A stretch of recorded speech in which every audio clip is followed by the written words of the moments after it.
وَلَنَبْلُوَنَّكُمْ بِشَيْءٍ مِّنَ الْخَوْفِ وَالْجُوعِ وَنَقْصٍ مِّنَ الْأَمْوَالِ وَالْأَنفُسِ وَالثَّمَرَاتِ وَبَشِّرِ الصَّابِرِينَ۔ فرمایا میں ضرور تمہیں آزماؤں گا، میں ضرور تمہیں آزماؤں گا، خوف دے کر، جانوں مالوں پھلوں کی کمی دے کر، اور اگر تم نے صبر کیا تو میرے محبوب انہیں جنت کی اور میری رحمت کی خوشخبری سنا دیجئے۔ اگر کوئی نیک بیمار پڑ جائے تو اس کی اللہ آزمائش فرما رہا ہوتا ہے، اس کی اللہ آزمائش کرتا ہے، اللہ تبارک و تعالیٰ اس پر فضل فرماتا ہے، اس کی آزمائش کرتا ہے۔ پھر ان مصیبتوں پر جو شخص صبر کرے، رب فرماتا ہے اگر میری رضا پہ راضی ہو گیا تو ان اللہ مع الصابرین، باقی نیکیوں پر میں ثواب دیتا ہوں، اور جو کوئی صبر کرتا ہے رب فرماتا ہے میں اس کا بن جایا کرتا ہوں، صبر کرنے والوں کے ساتھ ہو جاتا ہوں۔ اور جب اللہ آزمائش ڈالتا ہے نا تو جو کام سیدھے ہوتے ہیں وہ بھی الٹے ہونے شروع ہو جاتے ہیں۔ جب خدا کی طرف سے وَلَنَبْلُوَنَّكُمْ بِشَيْءٍ مِّنَ الْخَوْفِ وَالْجُوعِ وَنَقْصٍ مِّنَ الْأَمْوَالِ وَالْأَنفُسِ وَالثَّمَرَاتِ، جب اللہ کی طرف سے آزمائش آتی ہے، جب انسان پر اللہ کی طرف سے کوئی چیز نازل ہوتی ہے، آپ سونے کو ہاتھ رکھتے ہیں تو مٹی ہو جاتی ہے، آپ کسی طرف بھی، بہت سے دوست آ کے کہتے ہیں جی قدم آگے اٹھاتا ہوں جاتا پیچھے ہے، کیا کروں؟ تو میں اکثر عرض کرتا ہوں کہ تھوڑے دن قدم اٹھانا ہی چھوڑ دیں، کیا کریں؟ بیٹھ کے اللہ اللہ کریں، صبر کریں، دعا کریں۔ کچھ وقت انسان پر ایسا ہوتا ہے، تلک الایام نداولها بین الناس، جو اللہ نے انسان کے دن بدل کے رکھنے ہوتے ہیں، کچھ وقت ایسا ہو، پھر ایک وقت آتا ہے کہ وہی انسان مٹی میں ہاتھ رکھتا ہے تو اللہ اسے سونا بنا دیتا ہے۔ رب آزمائش کرتا ہے، رب آزماتا ہے۔ جو لوگ مصیبتوں پر صبر کرتے ہیں، جو لوگ مصیبتوں پر صبر کرتے ہیں، سید عالم نور مجسم شفیع معظم صلی اللہ تعالی علیہ وسلم نے فرمایا، رب فرماتا ہے ایک بندہ اللہ کی بارگاہ میں کھڑا ہوا، قیامت کا دن ہے، فرشتے نامہ اعمال کھولنے لگے۔ اللہ نے فرمایا فرشتوں تمہیں پتہ ہے میں نے اسے دنیا میں بڑے دکھ دیے تھے، اس پر بڑی آزمائشیں آئی تھیں، اس نے زندگی بڑی تکلیف میں گزاری تھی، تمہیں خبر ہے؟ یا اللہ ہم جانتے ہیں، بڑا صابر ہے، بڑا صابر ہے، اس نے صبر کے ساتھ وقت گزارا، صبر کے ساتھ اپنے اوقات کو طے کیا۔ رب فرماتا ہے جو اتنا صبر کرے میں اس کا نامہ اعمال ٹٹولوں، اس کا نامہ اعمال کھولتے ہوئے مجھے شرم آ رہی ہے، سارا کچھ لپیٹ دو اور بغیر حساب کتاب اسے جنت میں داخل کر دو۔ یہ صبر کرنے والا ہے، یہ صبر کرنے والا ہے۔ بڑی خوبصورت حدیث، بڑی، بخاری شریف میں موجود ہے۔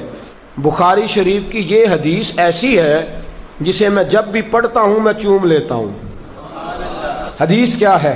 رسول کریم صلی اللہ تعالی علیہ وسلم نے فرمایا، رب فرماتا ہے ایک بندہ ہے، اس کو میں نے آنکھیں نہیں دی، اس کو میں نے آنکھیں نہیں دی، اندھا ہے، پیدائشی اندھا ہے یا بعد میں کسی وجہ سے ہو گیا، اس کے پاس آنکھیں نہیں، لیکن اس نے زندگی بھر صبر کیا، اس نے زندگی بھر صبر کیا، صبح قیامت وہ کھڑا ہوا تو رب کریم نے فرشتوں سے فرمایا، فرشتوں اس کو میں نے آنکھیں نہیں دی، بیچارہ نہ بیٹی دیکھ سکا نہ بیٹا، نہ باپ دیکھ سکا نہ ماں، یہ کوئی دنیا کا نظارہ نہیں کر سکا، تم بتاؤ اس کا اجر کیا ہے؟ فرشتے کہتے ہیں مولا جنت کا اعلیٰ درجہ دے دے، اللہ اسے بے حساب بخش دے۔ تو رب فرماتے اس نے ساری زندگی بغیر آنکھوں کے صبر کیا ہے، اسے صرف جنت نہیں ملے گی بلکہ آج اسے اس کا رب اپنا دیدار بھی کرائے گا۔ فرمایا قیامت میں لوگ جنت کے نظارے کریں گے اور یہ اللہ کا دیدار کرے گا، اس کو رب کریم کے جلوے دکھائے جائیں گے، اس لیے کہ یہ صابر رہا۔ اور میرے اعلیٰ حضرت فاضل بریلوی رحمۃ اللہ علیہ فرماتے ہیں جو صابر ہوتا ہے نا، توجہ ہے آپ کی، میری بات کی سمجھ آ رہی ہے؟ اعلیٰ حضرت فرماتے ہیں بڑا قیمتی جملہ، فرماتے ہیں جو صابر ہوتا ہے وہ سکون میں ہوتا ہے۔ شیخ سعدی رحمۃ اللہ تعالی علیہ کے پاس ایک شخص آیا، کہنے لگا حضرت جی دیکھیں نا میرے پاس اتنے بھی پیسے نہیں کہ میں جوتے لے سکوں، فرمایا صبر کر اللہ دے گا۔ کہنے لگا جی صبر ہی کیا ساری عمر، اس نے جوتے لینے کے برابر بھی پیسے نہیں دیے، ننگے پاؤں پھیر رہا ہوں۔ شیخ سعدی رحمۃ اللہ تعالی علیہ نے اس کا بازو تھاما، ایک گھر میں لے گئے، دروازے پہ دستک دی، گھر کا مالک باہر آیا، اس نے دونوں طرف بیساکھیاں پکڑی ہوئی ہیں، ٹانگیں تو ہیں پر پیر ہی کوئی نہیں۔ فرمانے لگے بتا یہ اچھا ہے کہ تو؟ کہنے لگا جی میں آپ سے بھی معافی مانگتا ہوں، اپنے رب سے بھی معافی مانگتا ہوں۔ نبی پاک صلی اللہ تعالی علیہ وسلم نے فرمایا خدا اگر تجھے مصیبت دیتا ہے نا، اور ان مصیبتوں پر جب اللہ تجھے قیامت میں اجر دے گا تو تیرا دل چاہے گا کاش سکون ہوتا ہی نہ، آزمائشیں ہی آزمائشیں ہوتی، تو وہ اجر دیکھے گا۔ وہ کسی دانشور نے کہا تھا کہ میرا باپ انتقال کر گیا، 6 مہینے گزرے تو میرا 18 سال کا بیٹا بھی انتقال کر گیا۔ کہنے لگے میں نے اپنے 80 سال کے باپ کا جنازہ اٹھایا تو میری کمر نہیں جھکی، لیکن جب 18 سال کے بیٹے کا جنازہ اٹھانے لگا تو میری کمر جھک گئی، اور رو کے کہنے لگا لوگوں باپ کا جنازہ پڑھنا آسان ہے، دعا کرو کسی کو بیٹے کا جنازہ نہ پڑھنا پڑ جائے، بڑا مشکل کام ہے، بڑا کٹھن مرحلہ ہے۔ حضرت ابو ہریرہ رضی اللہ تعالیٰ عنہ فرماتے ہیں اللہ کے محبوب صلی اللہ تعالیٰ علیہ وآلہ وسلم کے صاحبزادے جناب ابراہیم علیہ السلام فرماتے ہیں حضور کے صاحبزادے آپ رات کو جب ان کی ولادت ہوئی تو نبی کریم علیہ السلام ہمارے درمیان آئے۔ جاگیے ذرا غور فرمائیے گا بات پہ۔ سید عالم صلی اللہ علیہ وسلم تشریف لائے اور ہم نے حضور کے چہرے کو چمکتے دیکھا۔ ہم نے کہا یا رسول اللہ موڈ مبارک بڑا اچھا ہے، حضور کوئی خیر کی خبر ہے؟ فرمایا مجھے مبارک دو، اللہ نے مجھے بیٹا عطا فرمایا ہے۔